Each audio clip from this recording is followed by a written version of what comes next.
Devant les populations mobilisées dans toutes leurs composantes pour l'accueil du ministre de la Santé, de l'Hygiène publique et de la couverture maladie universelle, Pierre Dimba, aussitôt pied à terre, se dirige vers le dispositif de lavage des mains et donne l'exemple. Un geste simple que les populations sont appelées à pratiquer régulièrement et en avoir le réflexe pour réduire le risque d'infections courantes, notamment le choléra, les diarrhées et les maladies respiratoires. On prend du savon, avec l'eau, on met dans le seau, on lave la main bien propre, et à 10 minutes, avant de manger. Il faut être propre. Nous avons, avec l'aide des ONG, dans nos établissements, des dispositifs de lavage de mains qui sont mis à la disposition des enfants. On gagnerait à renouveler le matériel. L'importance de se laver les mains à l'eau et au savon. Quand doit-on se laver les mains? Comment s'y prendre pour se laver les mains correctement? Les réponses à ces questions ont filtré du sketch proposé par les élèves d'un établissement secondaire d'Agboville.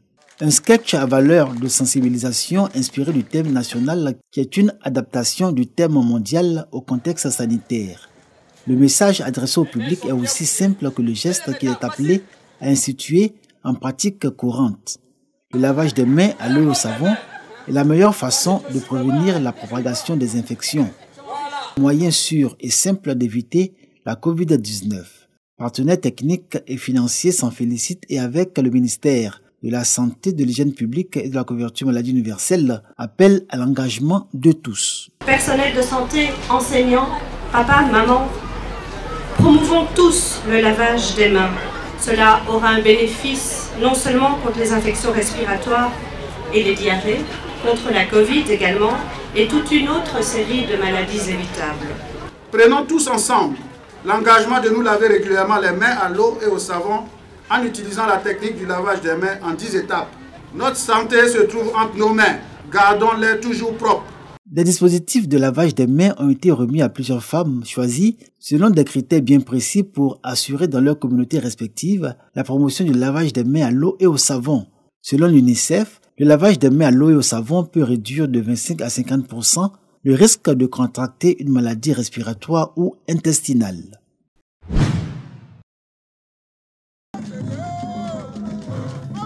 Ambiance de fête dans la cour de la mairie de Divo.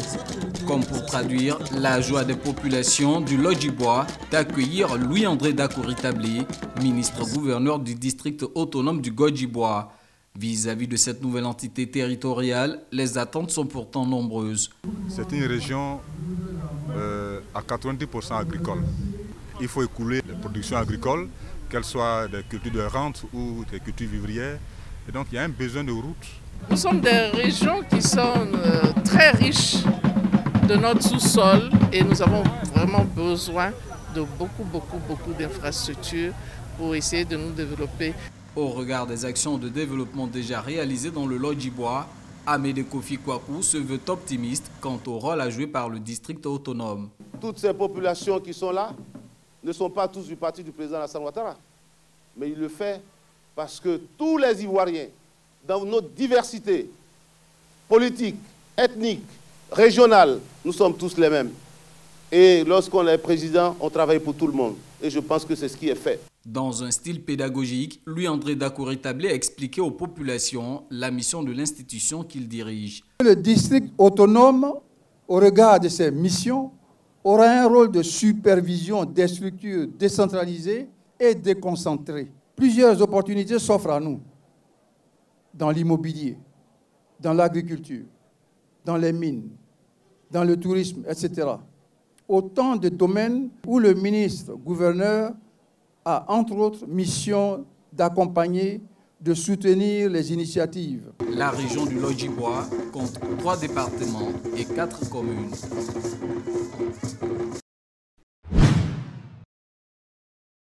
Des salles spécialisées et un préau pour le collège moderne H. Jérôme de Grand Cousin Andé dans la sous-préfecture d'Agou. Un don du Japon remis aux populations par son Excellence Kiramitsu Hideaki, ambassadeur près la Côte d'Ivoire. Et c'est en présence de Florence Hachi, représentant le Premier ministre Patrick Jérôme Hachi, qui a reçu les clés de l'ouvrage. Un soulagement pour élèves et enseignants. C'est avec grande joie que nous recevons ces salles spécialisées qui vont nous permettre d'accomplir les différentes tâches que nous avons à faire avec les élèves pour leur permettre de mieux comprendre et assimiler les leçons que nous allons dispenser. Nous remercions infiniment le Premier ministre, M. H. Patrick, pour ce don, qui s'est battu pour qu'on ait ce don. Il s'est battu pour avoir le collège, il s'est battu pour nous donner le matériel, il s'est battu pour équiper l'école. Et nous allons lui faire plaisir. Au nom de la communauté éducative, la directrice régionale de l'éducation nationale et de l'alphabétisation explique que ce don favorisera l'enseignement de qualité avec des outils pédagogiques et des commodités mieux adaptées. Des ouvrages d'un coût de plus de 60 millions de francs CFA. Reconnaissance alors exprimée au nom du Premier ministre par son représentant. Mesdames et messieurs les enseignants, je sais pouvoir compter sur vous pour y donner des enseignements scientifiques de qualité au bénéfice des enfants de cette région. Chers élèves, chers enfants, je vous invite à tourner le dos à la paresse, à la tricherie, pour vous engager véritablement dans le travail, dans ces salles spécialisées et dans ce collège. Cette cérémonie représente une étape importante dans l'approfondissement des relations amitiées et de partenariat entre nos deux pays. Ces installations de ce collège serviront longtemps au développement du capital humain chez les jeunes dont dépend l'avenir du pays. 2 salles spécialisées et un outil de renforcement des infrastructures d'accueil. Une action qui vient en appoint des initiatives du Conseil régional matérialisées déjà par la construction d'un lycée et de 24 collèges de proximité dans les localités de l'AMI.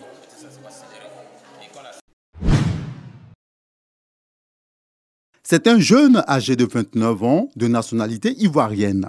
Ce présumé violeur de l'institutrice Adari Dougou, située à 25 km de Sandégué, a été mis aux arrêts par la brigade de gendarmerie de cette localité. L'opération a été appuyée par les éléments de la documentation et de recherche de la gendarmerie nationale d'Abidjan. Ce présumé violeur affirme reconnaître les faits et regrette son acte. C'est la piste du téléphone volé de la victime utilisé par le présumé violeur après son forfait qui a permis aux gendarmes enquêteurs de réussir à mettre fin à la fuite de ce repris de justice.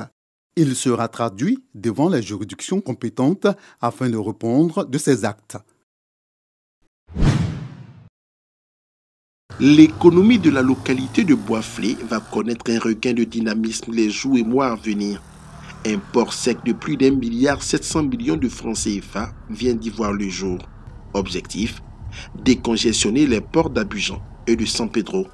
Cet ouvrage, construit sur une superficie de 4 hectares, va booster l'économie de la région de la Maraoué, au grand bonheur des élus locaux. À Boisflé, il fait bon vivre. À Boisflé, nous avons privilégié le vivre ensemble, la paix, la tranquillité, ce qui attire les investisseurs. Et donc, nous sommes en tout cas disposés à faire en sorte qu'il y ait encore d'autres investisseurs. Cette infrastructure construite par un opérateur privé est composée de 3500 m² d'entrepôts et d'un parking de 9000 m² et des pavés qui occupent 18 000 m², dont 8 000 m² sont déjà opérationnels. Cette plateforme logistique va essayer de permettre à l'État d'organiser l'approvisionnement régulier des sociétés, des industriels, mais aussi permettre à l'État de connaître à peu près quels sont les stocks des matières premières, de sorte à faire une meilleure allocation. Donc aujourd'hui, l'État de Côte d'Ivoire a initié ce qu'on appelle l'ARE, l'autorité de régulation du système d'entreposage, et nous voudrons accompagner l'État dans ce processus-là. La construction de l'ouvrage et son exploitation ont généré environ 300 emplois directs et indirects dans la région. Une plus-value saluée à juste titre par le représentant du secrétaire d'État auprès du ministre des Transports en charge des Affaires maritimes, Cérédo Célestin. Vous entendez parler souvent des ports secs que l'État veut construire. C'est beaucoup de moyens. En fait, il y a une grande pression sur le port d'Abidjan où tous les logisticiens veulent avoir des plateformes. Ce n'est pas possible. Et c'est pour cela que je disais qu'ils ont la reconnaissance de l'État. L'opérateur privé entend dupliquer dans plusieurs autres régions du pays cette plateforme de transit commercial. Grande mosquée de Sokoro, les fidèles musulmans de cette sous-préfecture dans le département de Ménignan, région du Folon, sacrifient à la tradition du Maoulid. En ce haut lieu de spiritualité centenaire, ils ont commémoré la naissance du prophète de l'islam Mohammed. Des prières profondes ont été adressées pour toutes les grâces que Allah, le Très-Haut, leur a accordées. L'imam principal de cette mosquée, El Hadj Sissé Moussa, et l'imam Idara de Gbeleban, qui ont co-dirigé la prière, ont fait des bénédictions pour la communauté musulmane, le président de la République Alassane Ouattara, son gouvernement, les autorités locales élues de la région.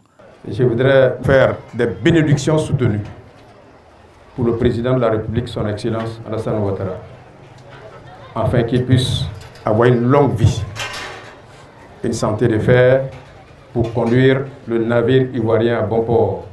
Le sous-préfet de Koro, Diané Seka Pamphile, exhorte l'ensemble de la communauté musulmane et toutes les populations à entretenir la cohésion et soutenir l'œuvre de développement local. Certains chantiers sont en voie d'exécution, d'autres sont en voie de finition. Donc j'ai souhaité que tout le monde se rassemble autour des élus pour que dans une symbiose d'action, tous ces chantiers puissent aboutir sous la conduite, bien entendu, du chef de l'État. Le Maoulid à Sokoro est toujours moment et joie de retrouvailles des filles et fils de cette localité. Musulmans pour la plupart, ils replongent dans les enseignements spirituels, l'histoire du prophète Mohammed et se réapproprient les valeurs en islam.